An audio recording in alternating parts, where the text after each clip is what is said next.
nag-enjoy? Ha? Wow, very good. Isang tabi dyan, kahit ako kumakain ako. Basta sinisipon siya yung sipon.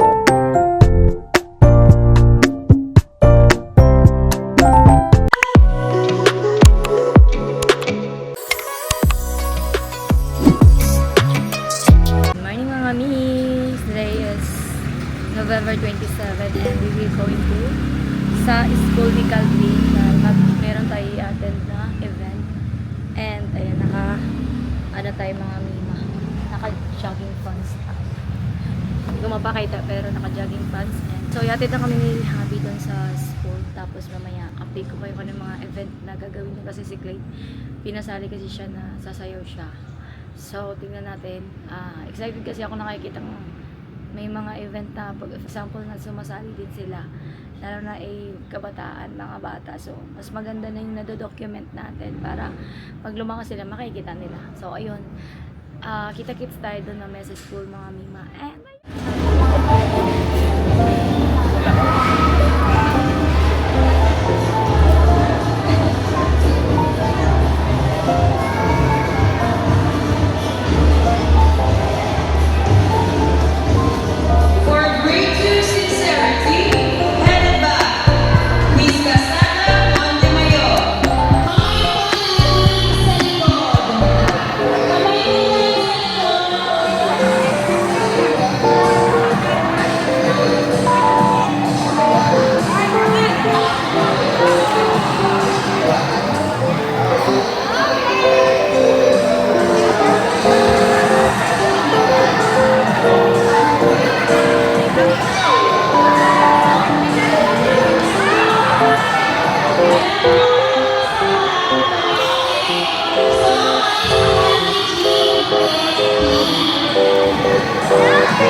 Did you enjoy? Ha? Wow, very good. Kala ko pagod ka na eh, no? Right? Pagod na yan eh. Oh? Diba? Kameraman. Kameraman. Ano yan, magpurog? Kurog. Ikaw, happy? Ah, okay. Baba tayo kasi may mga putubot pa sa baba. Okay? Putubot. Alam ko. Alam mo yung putubot doon? Ha? Hindi mo alam. So, we will wait for the advisor. And then we'll go down. Antay mga muna. Pitong isda, with kalamansi, toyo. Yung nangyari kay Ace, kasi yung galing kami Taiwan, hindi pa sila nagkasakit noon. Kahit si Clyde, hindi pa sila nagkasakit. Pagbalik namin dito sa Manila, nagkasakit na sila. Nauna si Clyde, before si Ace. Ano? Nagawin ka na lang sa'yo. Ha? Nagawin ka na lang sa'yo. Tayana, resort, Na. yung dati. So, yun. Yun nga, sabi ko. Asa nangyari? Siguro mga ilang days si Clyde din nagkasakit. Halos 1 week. 1 week siyang nagkasakit. Inuubos siya. Sinisipon, grabe yung sipon niya, as in. So, masantabi dyan. Kahit ako kumakain ako. Basta sinisipon siya. Yung sipon kasi ni Clyde, iba na. Kulay yellow-green. So, nagtaka kami, bakit siya nagkasakit ng gano'n. So, nag-isip na kami nga sa school nakuha. Pero hindi naman namin alam. Pero kasi dahil nga lumalabas siya, siya yung pumupunta ng school. So, siya yung nasa isip namin na baka nakahawa siya kay Ace. Kasi si Ace, laging nagsasama naman dito sa baba pag every time na umuwi siya galing school. Sila laging nag-uusap. Kasi ito din sinasabi sa amin is, pag every time nag-uubulo din daw si Clyde, inuubo niya doon sa mukha ni Ace. So, ayun yung nangyari. And ayun, so mga ilang days din, mga November, katapusan ng November, nilalagnat si Ace.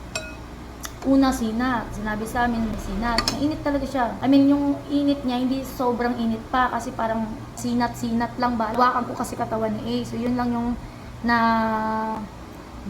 napansin ko sa kanya. And then after mga gabi na, tataka ko nilalamig siya, yung nanginginig si Ace.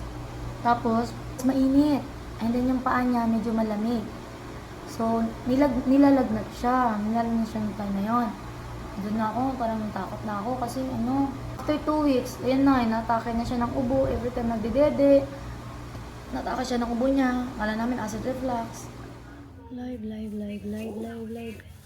Laying low, no place to go. Sunlight dances through the window. Lazy haze filled up the room.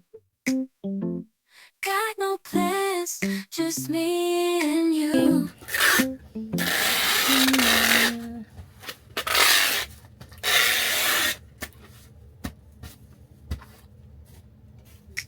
Time slows down when you're around. Feel the rhythm of our hearts bound in. Ay.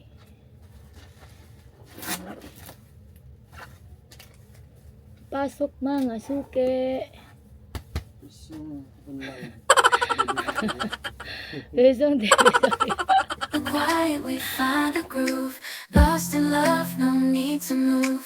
It's a love, no need to move.